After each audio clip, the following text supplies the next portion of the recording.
السلام عليكم ورحمة الله وبركاته. اهلا بيكم مع ام عبد الله اتهم ام عبد الله في البيت. والنهارده هعمل لكم العجة المصرية بالطريقة الأصلية بطعم وريحة زمان. واذا عجبكم الفيديو ما تنسوش اشتراك في القناة وتفعيل جرس الاشعارات ولايك وشير مع غيركم عشان الكل يستفيد. وندخل على المقادير على طول. كيلو ونص بطاطس مسلوقة، 3 بيضات كبار، نص كوباية من صلصة طماطم دي اللي عملتها معاكم على القناة. انا شوحتها مع بصلة و3 معالق زيت. اول ما غلت طفيت عليها النار. حزمة بقدونس مع شبت متقطع، بهارات كمون ملح فلفل زي ما تحبي، معلقتين كبار بقسماط.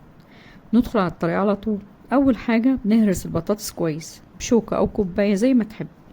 بعد ما هرسناها ناعم نحط عليها البيض ونقلبهم مع بعض. بعد كده نحط الشبت والبقدونس ونقلبهم مع بعض تاني.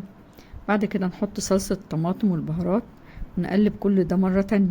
بعد كده نجيب صينية او قالب اي حاجة متاحة عندك، نحط شوية زيت ونرش عليها البقسماط. بعد كده نحط فيها العجة ونسويها كويس في الصينية. بعد كده نحط على وشها شوية زيت.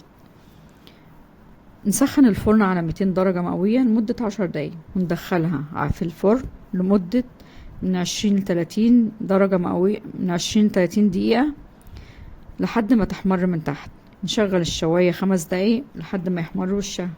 وده شكلها بعد ما طلعت من الفرن. طعم وريحة حكاية. اتمنى تجربوها. بالهنا والشفا واشوفكم في فيديو جديد ان شاء الله.